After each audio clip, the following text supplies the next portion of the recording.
La dernière fois, on avait parlé du hiyuv, de faire netilat yadayim avant de faire les tfilot.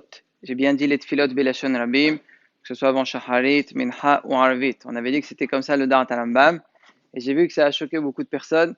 Donc j'ai dit que c'est bien de sortir un petit peu de l'chot netilat yadayim du matin et d'approfondir ce sujet à partir du makrol. Même si on le fait en plusieurs fois, c'est pas grave. Tout commence avec une Gemara dans Masechet Berachot Daf Tetouav. Là-bas, la Gemara elle raconte une histoire. Elle dit une fois, Rabina il a posé une question à Rava. Il a dit regarde, j'ai vu un Surba Merabanan, traduction égale Talmid Chacham, que avant de faire la tfila, qu'est-ce qu'il fait? Il se nettoie les mains, mais comment? Avec une serviette. Il n'est pas en train d'utiliser de l'eau. Quand il n'avait pas d'eau, il faisait comme ça. Comment c'est possible? C'est comme ça qu'on se lave les mains. Qu'est-ce qu'il lui répond là-bas? Il lui a dit, mais dans le pasour, c'est marqué quoi? Elhas benikayon kapai. C'est marqué, je me laverai avec propreté. Si je traduis littéralement, c'est ça. Benikayon, c'est pas marqué elhas bamaim. C'est pas marqué, je me laverai avec de l'eau. C'est juste marqué avec propreté. Donc, même midi dimnaché, ça marche quand il n'y a pas d'eau. Et la Gemara ramène la même la de la Hasda. Elle dit que lui, il maudissait celui qui recherchait de l'eau, lorsqu'il arrivait le zman de prier, le zman de faire la tfila. Ça, c'est la Gemara dans Brachot d'Aftetouav. Qu'est-ce que ça sort d'ici? Que c'est seulement parce qu'il n'y avait pas d'eau à ce moment-là qu'on pouvait utiliser une serviette. C'est seulement parce qu'il est arrivé le zman de tfila et donc, comme il est en train de rechercher de l'eau, c'est pas le moment. Mais si jamais il a déjà de l'eau, ça sort qu'il faut se laver les mains. Ça, c'est la Gemara dans Brachot et toi. Par contre, un peu plus loin, la Gemara elle reparle de ce sujet dans Daf Kaf Bet, toujours Brachot.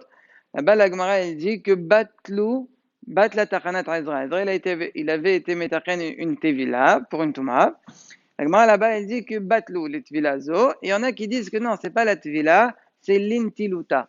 Ils ont été mevatel la nitila. De quelle nitila? Elle parle de la tila qu'on vient de parler, qu'on fait avant de faire la tefila. Elle ramène justement la Gemara de Rav Hizda, la même la de Rav Hizda, une deuxième fois, qui dit comme quoi qu'il maudissait celui qui recherchait de l'eau au moment où arrivait le zman de la tfila. Donc, quand la Gemara dit ça, elle dit mlachon batla, ça veut dire que c'est fini, on fait plus cette netila là. Donc là, on a a priori une mahlok est entre les sugyot.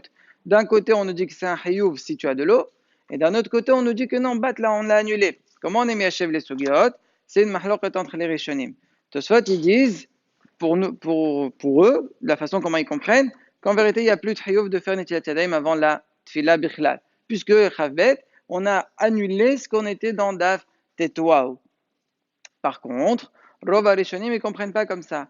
Eux, ils disent non, là, on l'a mis un chiyuv. Ah, voilà, je t'ai montré que batla. Ouais, mais il y a une girsa là-bas, il faut ajouter une petite phrase dans la Gemara. Dans certains livres, il y a. C'est quoi? Hanim, il est les shema. Aval les tfila, il faut. Ça veut dire quoi? Tout ce qu'on a dit qu'il n'y a pas de hiyuv de ntila quand il arrivait le zman, c'est lorsque c'est pour Klat Shema.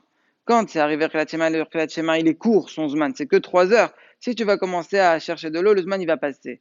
Par contre, si c'est pour la tfila, le zman, il est plus grand. Donc, il y a toujours le hiyuv de faire netila pour la tfila. Il y a la tfila dedans. Donc, il y aurait ce hiyuv-là. Donc c'est comme ça qu'ils pensent Rav Arishonim, dont Rav Amram Gaon, Rav Hai Gaon, Rif Rosh Rambam, Tur et Shulchan Aruch. Donc le Shulchan Aruch, il pense comme ça. D'ailleurs, c'est tellement mehoudash que Rav Amram Gaon, il pense que si tu n'as pas d'eau, tu ne fais pas la tfila. Même si le zman, il va passer. D'abord, tu te laves et après, tu feras une tfilat nedava, tu trouveras des solutions, mais il n'y a pas question de faire sans netila. Bon, le Shulchan Aruch, il n'a pas été posé comme ça. Pourquoi? Parce qu'il te dit, regarde la Gemara de Rav Hizda, qu'est-ce qu'elle dit? Il était laït au moment où le zman, il arrive. Donc, si tu n'as pas, tu n'as pas. Mais quand tu as toujours le hayuv.